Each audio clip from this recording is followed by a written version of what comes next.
कहाँ देख रहे हो भैया टुकुर टुकुर? अरे कहाँ सुन रहे हो भैया टुकुर टुकुर?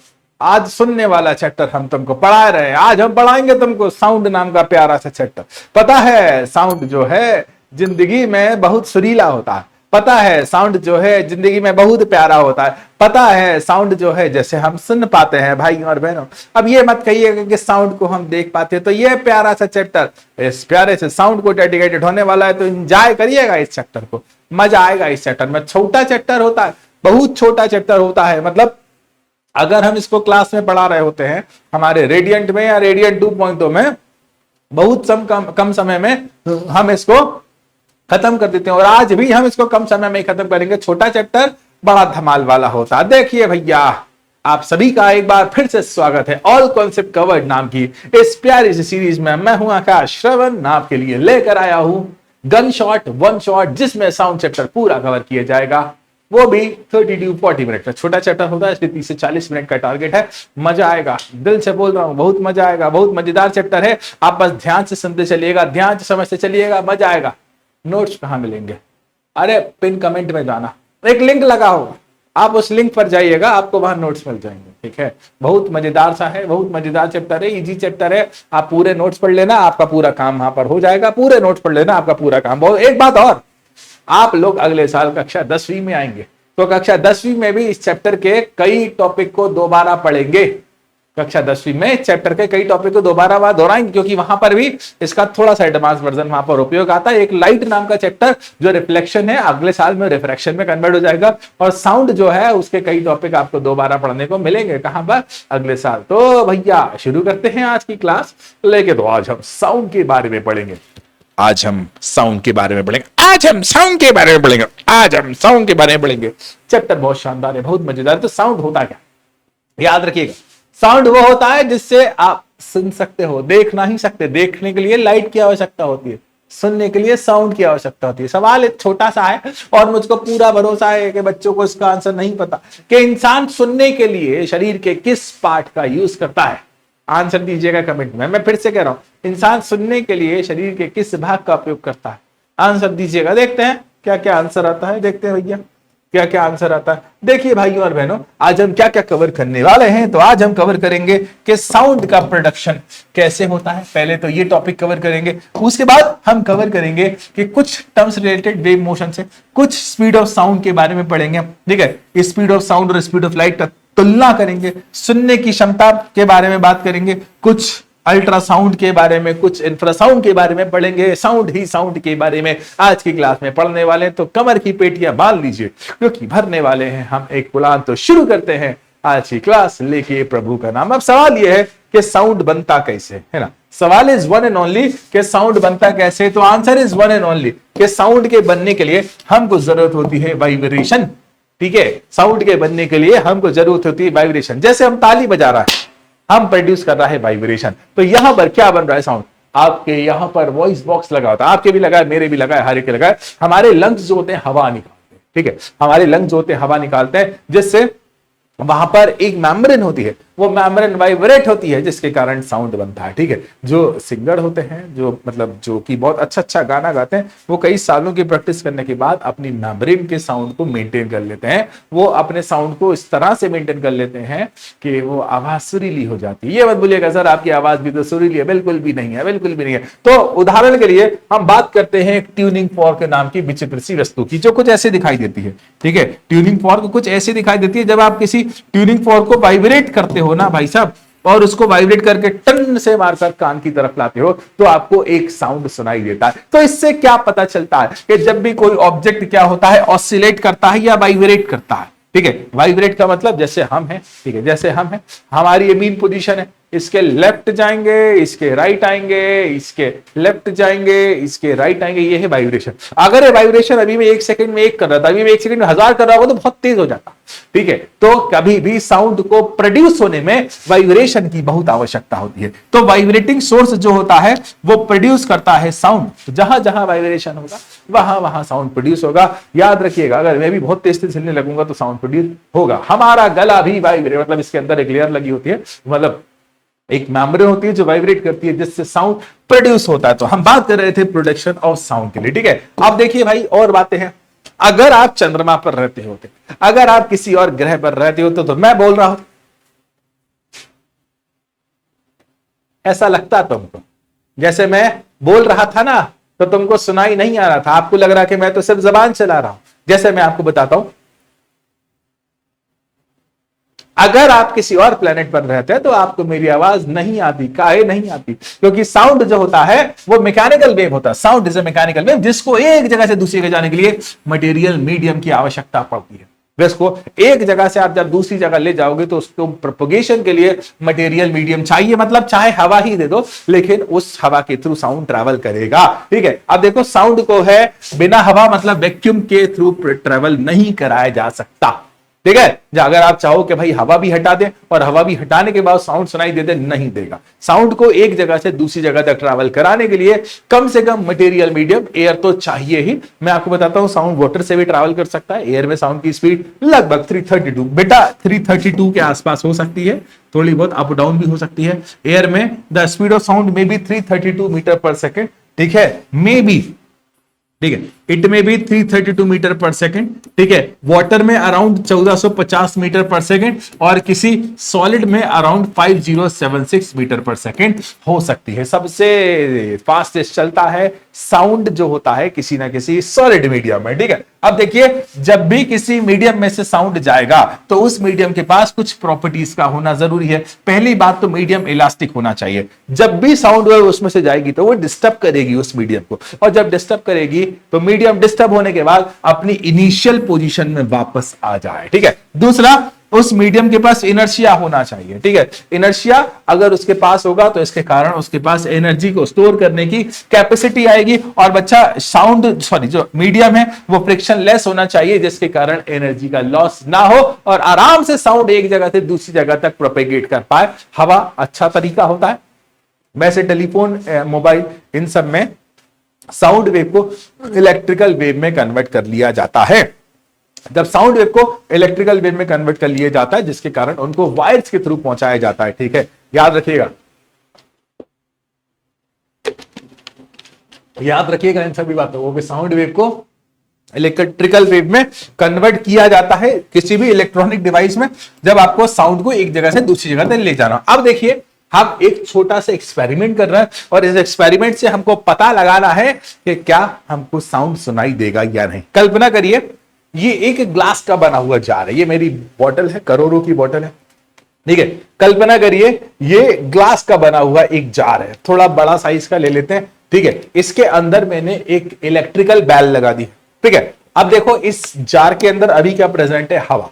इसको मैंने पैक कर दिया, ठीक है, पैक कर दिया, एयर टाइट कर दिया, जिससे ना हवा अंदर जा सके ना हवा बाहर आ सके। और by the use of any device मैंने इसके अंदर की हवा को बाहर निकाल लिया। जब मैंने इसके अंदर की हवा को बाहर निकाल लिया, मतलब इसके अंदर हवा भी प्रेजेंट नहीं है। अब मैंने प्लग ऑन कर दिया, जिससे बेल बज रही है, जिसके इसके अंदर की बेल बज रही है, लेकिन उसको हमको उसकी आवाज सुनाई नहीं देगी। हाँ, हमको इसकी आवाज सुनाई नहीं देगी, नहीं देगी, नहीं देगी, ठीक है। काहे नहीं देगी? क्योंकि इसके अंदर से आपने हवा को भी बाहर निकाल लिया। जब आपने इसके अंदर से हवा को भी बाहर निकाल लिया, आवाज कैसे सुनाई देगा? अब हम क्या करें? अब इसके अंदर वापस हवा भर दो और जब बेल बजाओगे तो उसकी आवाज सुनाई देगी। इससे हमको पता चलता है कि साउंड को एक जगह से दूसरी जगह तक जाने के लिए मटेरियल मीडियम रिक्वायर्ड होता है। बिना मटेरियल मीडियम के काम नहीं चलता, नहीं चलता, नहीं चलता, ठीक है। तो याद रखना, साउंड को ट्रैवल करने के लिए मीडियम चाहिए। चंदा मामा पर आपको आवाज नहीं आएगी। काहे नहीं आएगी? क्योंकि यहां पर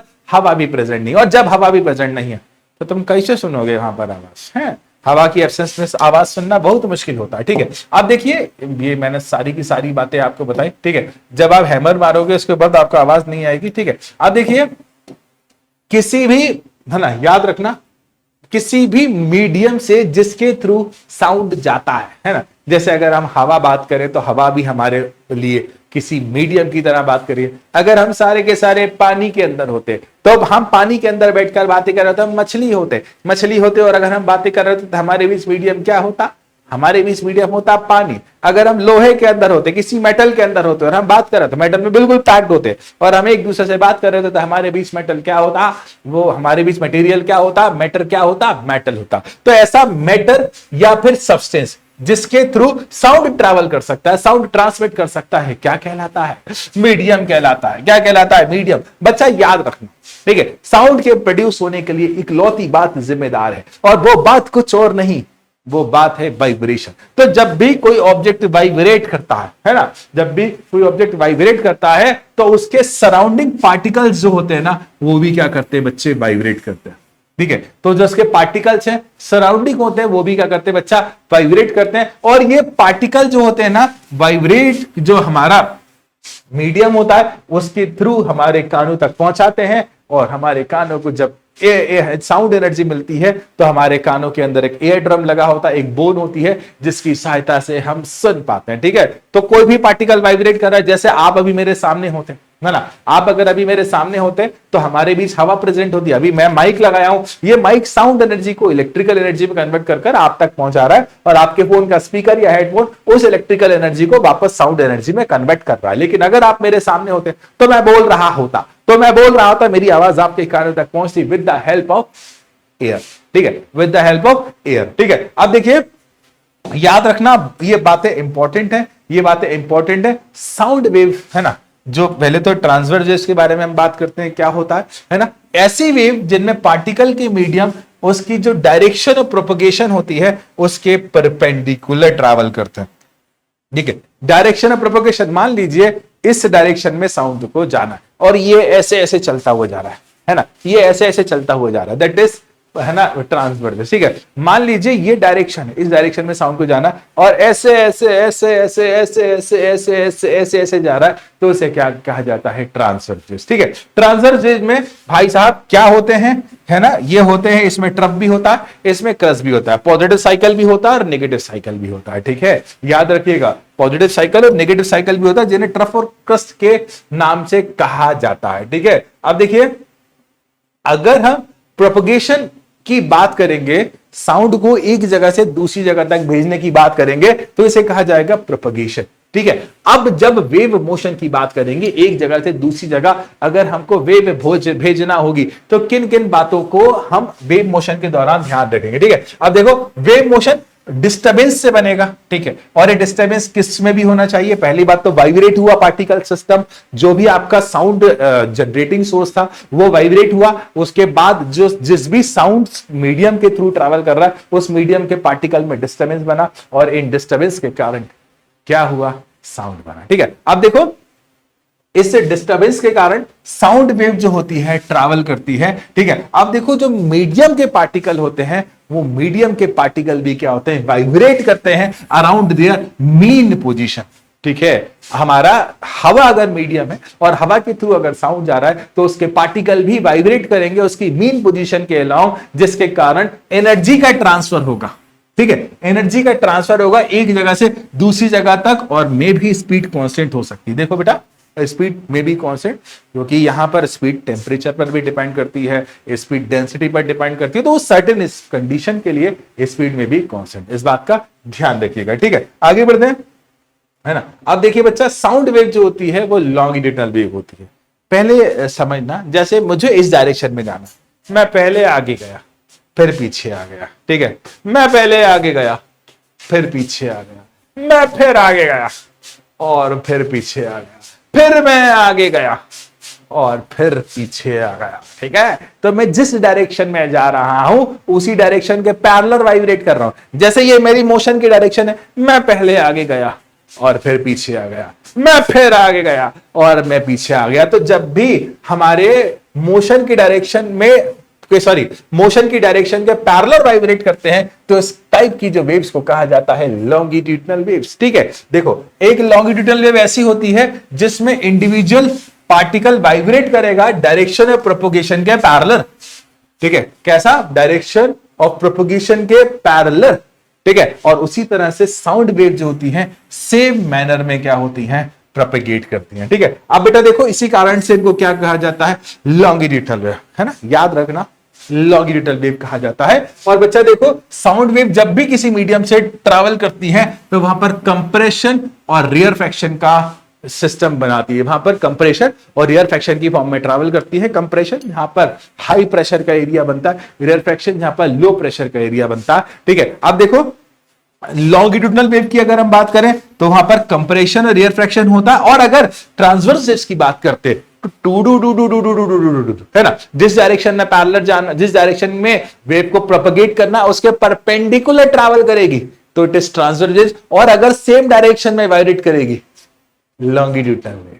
ठीक है, ठीक है, याद रखिएगा ट्रांसवर्स वेव और लॉन्गिट्यूडनल वेव के बीच अंतर। जैसे आप ध्यान से देखिएगा है ना, यहां पर कंप्रेशन बन रहा। ठीक है, अगर आप ध्यान से देखिए कंप्रेशन मतलब जहां पर हाई प्रेशर का एरिया बन रहा है। ये देखिए यहां पर पार्टिकल के वाइब्रेशन बिल्कुल नजदीक है, इट इज कंप्रेशन। और रेयरफैक्शन में दूर होगा, अगेन यहां कंप्रेशन बन रहा है, अगेन यहां कंप्रेशन बन रहा है, अगेन यहां रेयरफैक्शन बन रहा है। ठीक है, तो कंप्रेशन में जहां पर हाई प्रेशर का एरिया बनेगा और रेयरफैक्शन जहां पर लो प्रेशर का एरिया बनता है बेटा। ठीक है, तो साउंड वेव जो होती है वो लॉन्गिट्यूडनल वेव होती है। कुछ बातें याद रखिएगा, एम्पलीट्यूड, ठीक है, वेव मोशन से जुड़ी हुई कुछ बातें कृपया कर याद रखिएगा। मैं एक डायग्राम बनाकर आपको अच्छी तरह से समझाता हूं बेटा। ठीक है, कल्पना करिए कि इस डायरेक्शन में आपकी वेव को जाना। ठीक है, कल्पना करिए इस डायरेक्शन में आपको वेव को जाना है। लॉन्गिट्यूडनल की बात करते हैं, ट्रांसवर्स की बात करें। ठीक है, अब देखिए पार्टिकल के वाइब्रेशन इसके परपेंडिकुलर हो रहा है, डायरेक्शन के प्रोपोगेशन के परपेंडिकुलर हो रहा है। ठीक है, तो ये जो मैक्सिमम वैल्यू होगी ना इसे कहा जाएगा एम्पलीट्यूड। ठीक है, तो देखिए डेफिनेशन लिखी है, द मैक्सिमम डिस्प्लेसमेंट है ना ऑफ अ पार्टिकल किसके, उसकी मीन पोजीशन के अलोंग दोनों और क्या कहलाएगा, ये कहलाएगा एम्पलीट्यूड कहलाएगा। एम्पलीट्यूड वर्ड का मतलब ये होता है मैक्सिमम वैल्यू। अब टाइम पीरियड, ठीक है, टाइम पीरियड का मतलब हुआ एक चक्कर लगाने में, इन शॉर्ट एक वाइब्रेशन कंप्लीट करने में जो टाइम लगा उसे कहा जाएगा टाइम पीरियड। टाइम पीरियड को कॉमनली टी से रिप्रेजेंट किया जाता है और इसकी यूनिट होती है सेकंड। ठीक है, कॉमनली इसकी यूनिट क्या होती है, सेकंड। हम लोग वैसे सेकंड सा ही यूज करते हैं क्योंकि एसआई सिस्टम में, एमकेएस सिस्टम में, सीजीएस सिस्टम में, एफपीएस सिस्टम में, किसी भी सिस्टम में आ जाओ टाइम की यूनिट सेकंड ही होगी। ठीक है, आगे बढ़ते हैं अगले की तरफ। अगला है फ्रीक्वेंसी। ठीक है, अगला क्या है बच्चा, फ्रीक्वेंसी। एक सेकंड में ये जितने वाइब्रेशन करेगा ना उसे कहा जाएगा फ्रीक्वेंसी, है ना। Number of vibration in 1 second, एक सेकंड में अगर 50 वाइब्रेशन करेगा तो इसकी फ्रीक्वेंसी क्या होगी, 50 होगी। 100 वाइब्रेशन करेगा तो इसकी फ्रीक्वेंसी 100 होगी। 200 वाइब्रेशन करेगा तो इसकी फ्रीक्वेंसी कितनी होगी, 100। मतलब अपनी मीन पोजीशन के अलोंग 200 चक्कर लगाएगा तो फ्रीक्वेंसी 200 होगी। बहुत सारी बुक्स में फ्रीक्वेंसी को एफ से रिप्रेजेंट करा है और बहुत सारी बुक्स में फ्रीक्वेंसी को न्यू से रिप्रेजेंट करा है। और फ्रीक्वेंसी का बड़ा प्यारा फॉर्मूला होता है, that is 1 upon time period. ठीक है, दिमाग लगाइएगा, अगर 1 अपॉन टाइम पीरियड है तो यूनिट क्या हो जाएगी, सेकंड इनवर्स। बड़ी प्यारी यूनिट है, आप तो इसकी जगह हर्ट्ज पुट कर दिए। ठीक है, याद रखना इसकी जगह हर्ट्ज का यूज करा होगा। ठीक है, तो देखिए फ्रीक्वेंसी की जो यूनिट होगी वो होगी हर्ट्ज, HZ। ठीक है, फ्रीक्वेंसी की यूनिट क्या होगी बच्चा, हर्ट्ज। मैंने आई थिंक आधा नाम लिख दिया, HZ होती है। ठीक है, मुझे लगा मैंने पूरा लिख दिया, लेकिन the unit of frequency is hertz, that is HZ, जिसे से रिप्रेजेंट किया जाता है। अगला है हमारा वेवलेंथ। ठीक है, अब देखिए ये इनिशियल पॉइंट से लेकर फाइनल पॉइंट तक ये जो दूरी इसने ट्रैवल करी है, डिस्टेंस जो ट्रैवल करी है, उसे वेवलेंथ कहा जाएगा। अगला है हमारा वेव वेलोसिटी। ठीक है, एक सेकंड में जितनी डिस्टेंस ट्रैवल करेगा उसे कहा जाएगा वेव वेलोसिटी। ठीक है, याद रखिएगा, आगे समझते हैं। ठीक है, अब देखो बच्चा, v is equal to nu lambda. v मतलब वेव वेलोसिटी, न्यू मतलब फ्रीक्वेंसी एंड लैम्डा मतलब वेवलेंथ, है ना। v मतलब वेव वेलोसिटी, न्यू मतलब फ्रीक्वेंसी एंड लैम्डा मतलब वेवलेंथ। तो ये रिलेशन है किस किस के बीच में, wavelength, wave velocity and frequency के बीच में। और ये रिलेशन आपके काम में बहुत आएगा, एग्जाम में बहुत आएगा। ठीक है, अब देखिए बच्चा, ये थोड़ा सा टॉपिक खतरनाक हो जाता। ठीक है, ये थोड़ा सा टॉपिक दुखदाई हो जाता है। मैं आपको बताता हूं, अभी सर्दियां चालू हो गई हैं, अभी आज अक्टूबर है, अक्टूबर के मंथ में सर्दियां चालू हो जाती हैं। सर्दी के दिनों में हमें दूर की आवाज भी बड़ी शानदार तरीके से सुनाई देती है। ऐसा अक्सर होता है कि सर्दी के दिनों में हमको दूर की आवाज बड़ी शानदार तरीके से सुनाई। एक मिनट में पानी पी लूं। सवाल यह है कि ऐसा क्यों होता है, क्योंकि जो साउंड वेव जो ट्रैवल करती है वो डायरेक्टली डिपेंड करती है डेंसिटी पर। सर्दी के दिनों में डेंसिटी की वैल्यू कुछ ज्यादा होती है, गर्मी के दिनों में डेंसिटी की वैल्यू काफी कम होती है। किसकी? एयर की, क्योंकि एयर साउंड को हम तक पहुंचाने में मीडियम का काम कर रहा है। तो जो साउंड की स्पीड होती है वो डिपेंड करती है दो बातों पर, ठीक है। पहला इलास्टिसिटी पर डिपेंड करती है और दूसरा डेंसिटी पर डिपेंड करती है। किस पर? इलास्टिसिटी पर, दूसरा डेंसिटी पर। और यहां से हमको वेलोसिटी ऑफ साउंड का फॉर्मूला मिल जाता है under root E by rho. Velocity of sound depends on elasticity and density. अच्छा एक चीज और, डेंसिटी को कई किताबों में डी से भी रिप्रेजेंट करा है, ठीक है। अगर आपकी किताब में डी लिखा हो तो घबराइएगा मत, सर आपने ये फॉर्मूला पढ़ाया नहीं है, बात वही है, ठीक है। आगे बढ़ते हैं, ठीक है। अब भाई साहब न्यूटन अंकल ने एक फॉर्मूला दिया, ठीक है, ध्यान से समझना। न्यूटन अंकल ने एक फॉर्मूला दिया, किसका? स्पीड ऑफ साउंड का, ठीक है। लेकिन उन्होंने एक बात मानी कि टेम्परेचर जो है वो कैसा रहना चाहिए? कांस्टेंट, किसी भी गैस का। जब भी किसी भी गैस से साउंड ट्रैवल कर रहा है तो इस कंडीशन में अगर प्रेशर कांस्टेंट है, सॉरी, अगर टेम्परेचर कांस्टेंट है तो इस कंडीशन में उन्होंने एक बड़ा प्यारा सा फॉर्मूला दिया। फॉर्मूला था velocity is equal to under root P मतलब प्रेशर और रॉ मतलब density, under root P by rho, under root P by raw.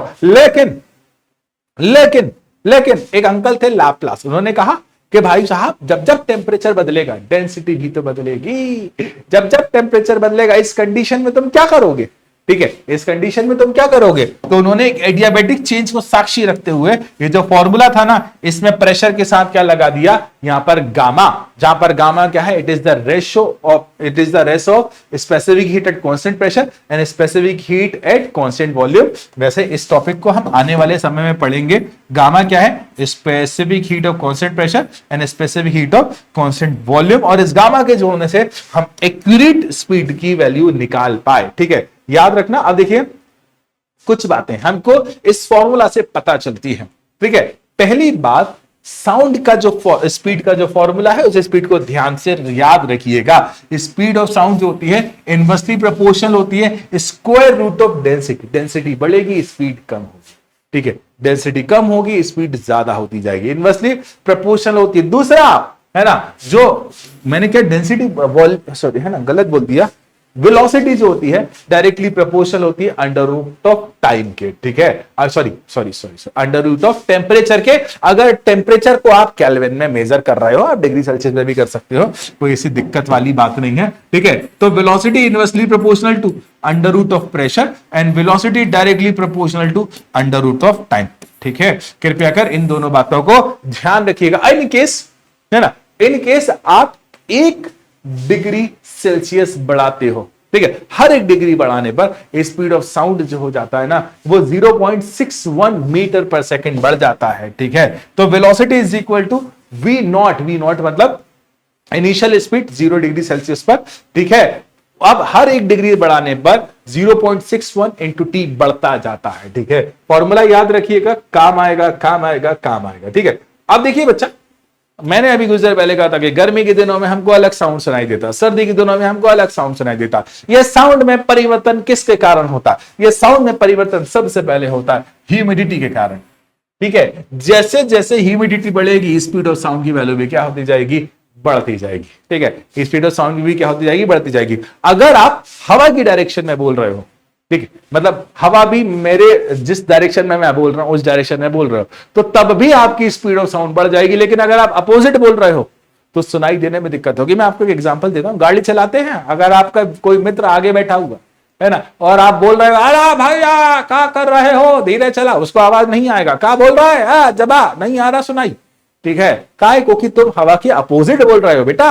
हवा के कैसे बोल रहे हो? अपोजिट। अगर आप हवा की डायरेक्शन में बोल रहे हो तो उसको जल्दी सुनाई आ जाता। तो अगर हवा जिस डायरेक्शन में चल रही है और उसी डायरेक्शन में हमारा साउंड है तो स्पीड क्या होगी? इंक्रीज हो जाएगी, ठीक है। और अगर विंड की डायरेक्शन अपोजिट है तो इस कंडीशन में साउंड की डायरेक्शन क्या हो जाएगी? साउंड की स्पीड क्या हो जाएगी? कम हो जाएगी, ठीक है। अब देखिए स्पीड जो होती है वैसे तो इंडिपेंडेंट तो नहीं कहूंगा मैं, प्रेशर एम्पलीट्यूड और वेवलेंथ पर डायरेक्टली इनडायरेक्टली डिपेंड करती है। मैं डायरेक्टली इसको इंडिपेंडेंट तो नहीं कहूंगा। अब देखिए बिजली चमकते हुए आपने कभी देखा होगा, आप एक चीज ऑब्जर्व करिएगा, बिजली पहले चमक जाती है आवाज बाद में आती है उसकी। कहा है? क्योंकि स्पीड जो होती है लाइट की बहुत तेज होती है। मैं क्या कह रहा हूं? बहुत तेज मतलब बहुत ही ज्यादा तेज। अब देखिए मैं आपको बताता हूं, है ना, कभी आपने बहुत दूर कोई बम फूटा हुआ देखा तो बम फूटने की रोशनी पहले आ जाएगी, आपको दिख पहले जाएगा, उसकी आवाज बहुत बाद में आएगी। का है?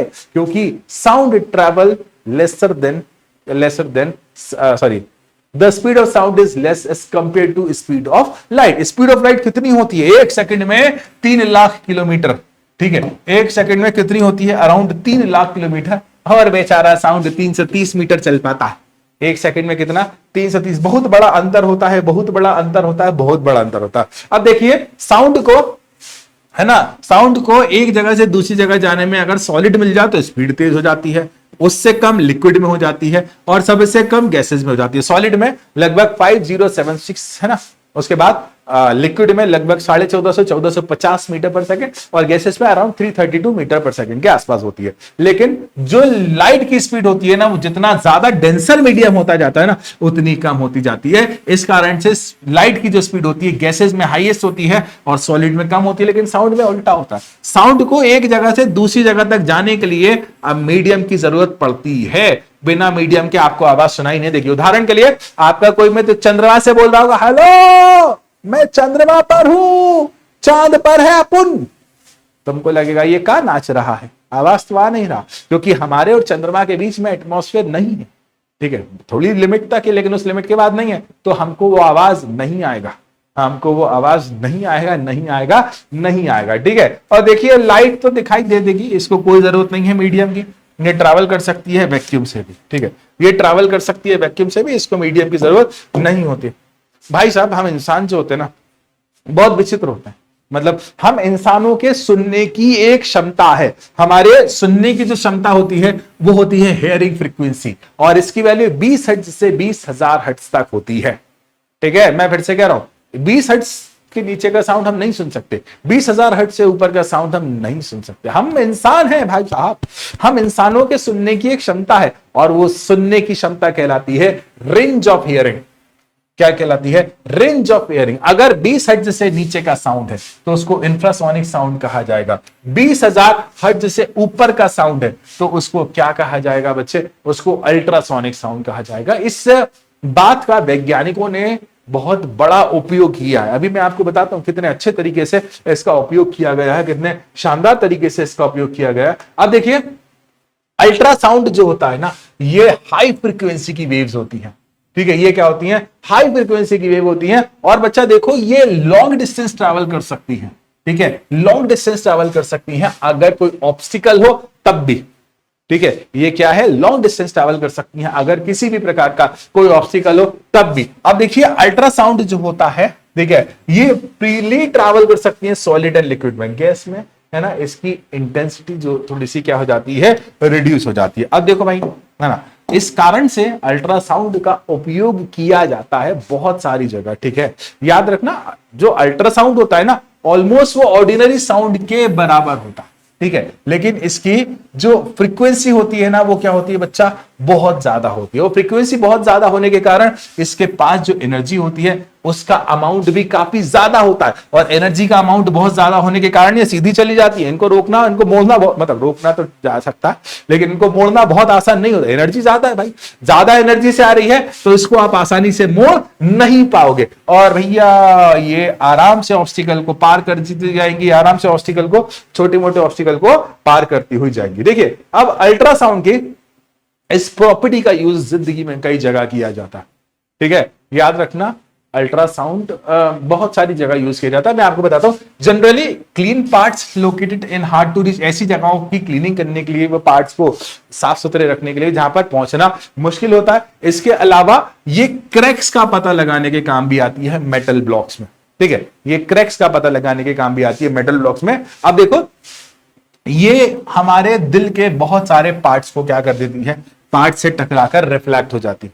ठीक है, जब ये हमारे दिल तक भेजी जाती है ना, ये मत बोलना सर मुझे तो उसकी आवाज सुनाई देती है बस दिल में, वो उससे भी क्या इकोकार्डियोग्राफी हो जाती? नहीं, और ये हमारे दिल में भेजी जाती है तो बहुत सारी रिफ्लेक्ट होकर वापस आ जाती है, और इससे हम बनाते हैं इमेज दिल की, और इसे कहा जाता है echocardiography. Echo echo echo echo, ठीक है, इको कार्डियोग्राफी कहा जाता है। जब आप क्लास 10th में आओगे ना तो इको के बारे में मैं आपको बहुत सारी बातें पढ़ाऊंगा। अगला है अल्ट्रासाउंड, ठीक है। अल्ट्रासाउंड के बारे में कुछ और यूजेस बताए गए हैं यहाँ पर, ठीक है। अल्ट्रासाउंड के बारे में कुछ और यूजेस बताए गए हैं। देखिए अल्ट्रासाउंड जो होता है, अगेन अल्ट्रासाउंड हमारे शरीर के डिफरेंट डिफरेंट ऑर्गन की इमेजेस बनाने के काम आता है। लिवर की, किडनी की, और उनमें किसी प्रकार की कोई दिक्कत है या स्टोन है उनका पता लगाने के लिए यूज किया जाता है ना। अल्ट्रासाउंड का उपयोग कैटरेक्ट को रिमूव करने के लिए भी किया जाता है, और किडनी के अंदर अगर छोटे मोटे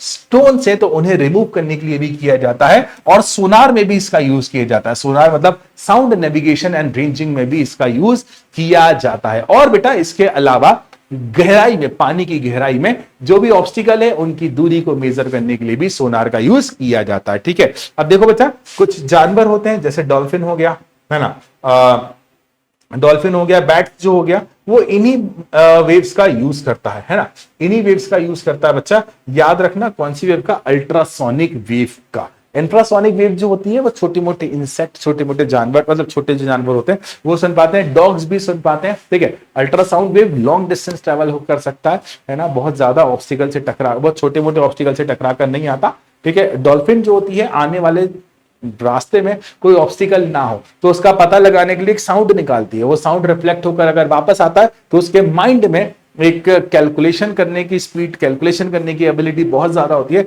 जिससे वो कितनी दूरी पर कोई ऑब्स्टिकल है उसका पता लगा लेता है। सेम बात हम जो हमारे जहाज होते हैं, जो हमारे शिप होते हैं, जो पानी में ट्रैवल करते हैं, या फिर सबमरीन होती है, कितनी दूरी पर कोई ऑब्स्टिकल है उसका पता लगाने के लिए यूज किया जाता है, ठीक है। ऑब्स्टिकल का पता लगाने के लिए वो भी सेम प्रिंसिपल पर काम करते हैं। वहां पर एक ट्रांसमीटर लगा होता है जो साउंड को छोड़ता है, और एक रिसीवर लगा होता है जो साउंड को रिसीव करता है, ठीक है। अब उसके बाद ये जो सोनार होता है ना, साउंड नेविगेशन एंड रेंजिंग, ठीक है।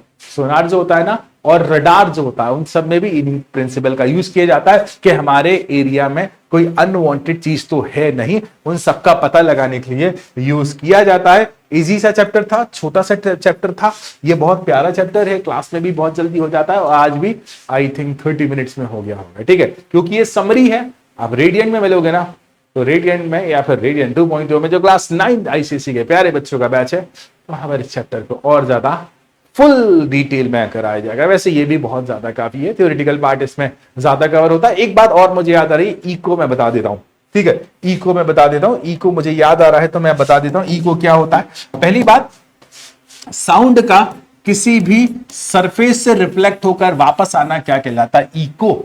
जैसे मैंने, आपने कभी ना कभी सुना होगा, कभी किसी पहाड़ पर जाकर चिल्लाओगे आकाश, तो आपको दोबारा सुनाई देगा आकाश, फिर दोबारा सुनाई देगा आकाश, फिर दोबारा सुनाएगा आकाश।